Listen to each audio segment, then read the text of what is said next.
Hi, welcome to Spotlight On. My name is Angela Lee, and I'm here today with Barbara Larkin, who is part of the League of Women Voters. Hi, Barbara. How are you today? Great. Hi, Angela. It's good to be here. Good to have you. So, a lot of people are actually talking about the November election, but we have some coming up this summer. Could you talk about the ones coming up this summer? Sure. The election that actually starts next Monday with early voting, the official election day is July 14th, but early voting starts June 29th, which is soon, next Monday. That election is actually a primary runoff. And the way the primaries work, back in March, if you back up, there was a Democratic primary and a Republican primary. And in the Republican primary in the Dallas area, all the people in that race got more than 50% of the vote. So they're good, they're done to go to November. But in the Democratic primary, there was a number of races where candidates didn't get all the way to 50%. So the top two vote getters go to what's called a runoff. And that's what this is. So this particular race that starts June 29th and runs through July 14th is in the Dallas area, just a Democratic primary runoff. So, people can start voting as early as June 29th? Correct. And early voting actually is going to run June 29th, that Monday, Tuesday, Wednesday, and Thursday. And then it turns out that Friday and Saturday are actually a holiday. So that's July 3rd and July 4th are national holidays. So there actually will not be voting those days. But then Sunday, July 5th, the polls will be open all day, 7 a.m. to 7 p.m. And then Monday, that next day, July 6th through July 10th, the polls will be open 7 a.m. to 7 p.m. And it sounds like they have a wide range to start voting. Do you know if all locations are still going to be open regularly, or some places are limited, or how is that going to work this year? We have heard that all the locations that were open in the primary and were open in November, which are called vote centers in the Dallas area, will all be open. Vote centers means that you can vote anywhere in Dallas. You don't have to go to a location right by your house. Like sometimes it used to be that you had to go to a school or a community center by your house.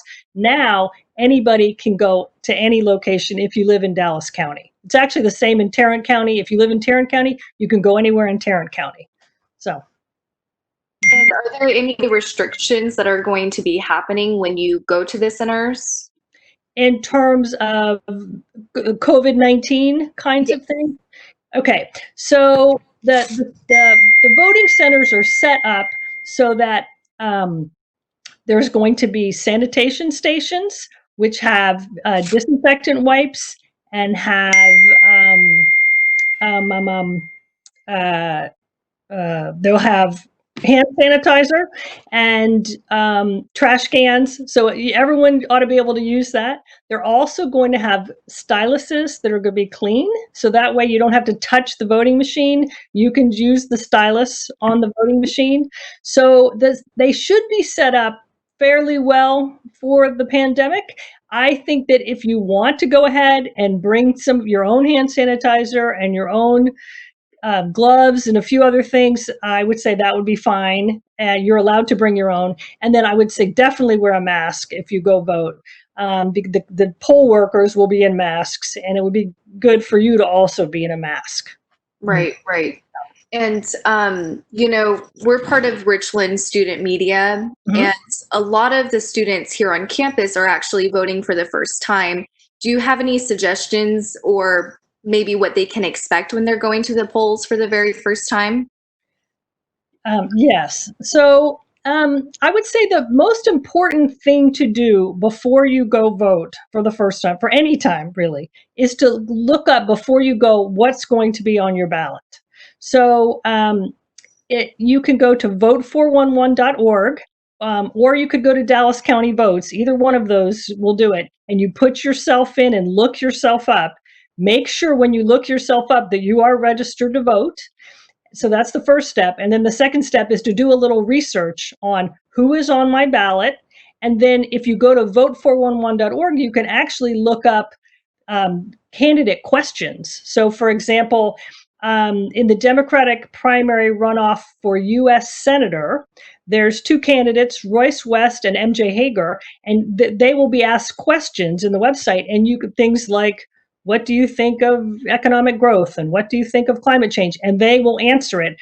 And it's just their questions and answers right in the website. So you can go do some research, see who you want to vote for. That's the most important thing, is to do the research before you go.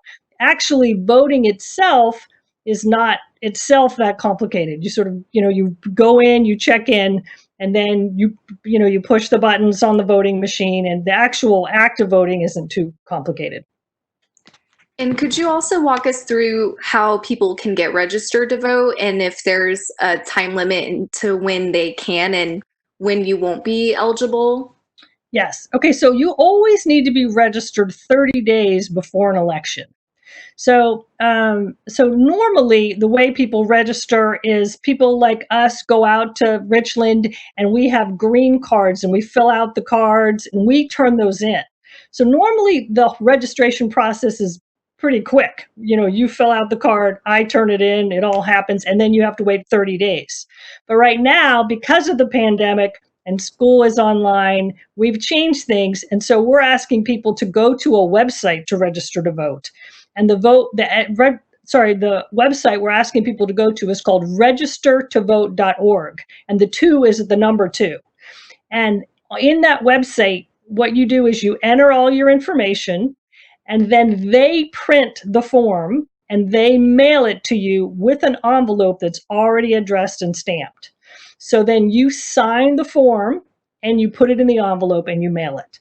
So that process takes a little longer. So where I used to say that it takes, you have to be registered 30 days before an election. Now I'm saying you really need to do it even more before than that, because I'm not sure quite how long the register to vote process takes. I think it takes 2 or 3 weeks.